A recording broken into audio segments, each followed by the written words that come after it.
சரி வரட்டுமா? நீங்க உங்களை மாதிரி என்ன ஸ்பாயில் பண்ணிக்கிறீங்க? நீங்க ஸ்பாயில் பண்ணிக்கிறீங்க. விளக்கம் கேட்கணும். எக்ஸ்பீரியன்ஸ் இல்லை. உங்களோட ஒரு விளக்கம் கேட்கணும்லாங்க. விளக்கம் சொல்ல இஷ்டம் இல்லை சார். விளக்கம் சொல்ல இஷ்டம் இல்லை. இதை ஷூட் பண்ணுறது தப்பு சார். வேண்டாம்னு சொல்கிறேன்ல, அதையே ஷூட் பண்ணுறீங்க. அப்புறம் எப்படி எங்கிட்ட இருந்து இன்டர்வியூ எதிர்பார்க்குறீங்க? இப்போ நீங்கள் என்ன டிஃபேம் பண்ணுறதுக்கு எங்கிட்டே டிஃபேம் பண்ண. ஆமாம் சார். என்ன சார்ஜ் பண்ணுறீங்க? அதுக்கு நான் எப்படி பண்ணுறேன்?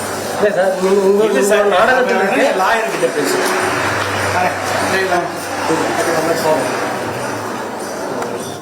அதில் இருக்காங்க அந்த ரிப்போர்ட்டர், அவங்க தான் பதில் சொல்லணும். அந்த ரிப்போர்ட்டர் அதை நடிப்புன்னு எடுத்துப்பீங்க, எந்த ஒரிஜினல் சொல்லுவீங்களா? அது எப்படி? நிறைய கண்டனங்கள் வந்து உலகத்துல வீரப்பனை பாராட்டுறவங்களும் இருக்காங்க, வீரப்பனை வந்து சரியில்லைன்னு சொல்றவங்களும் இருக்காங்க. என்ன பண்றது? ஆனா ஏற்கனவே உங்க மேல ஒரு வழக்கு போயிட்டு கேஸ் எல்லாம் கோர்ட்ல வந்ததுக்கு அப்புறம் நீங்க பேசுங்க.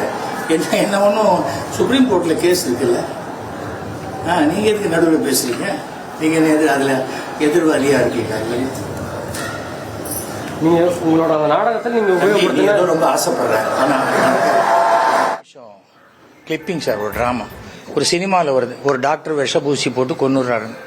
அப்போ டாக்டர்கள்லாம் ஸ்ட்ரைக் பண்ண முடியுமா? It's a character. பேசுறது யார்? எஸ் வி சேகர் பேசல, எம்எல்ஏ பட்டாபி பேசுறாங்க.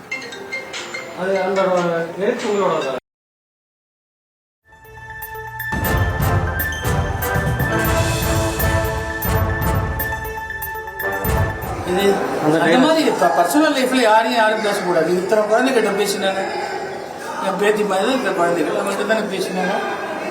உடன்பாடுல டைலாக்ஸ் யார் பேசுறீங்க? அதான்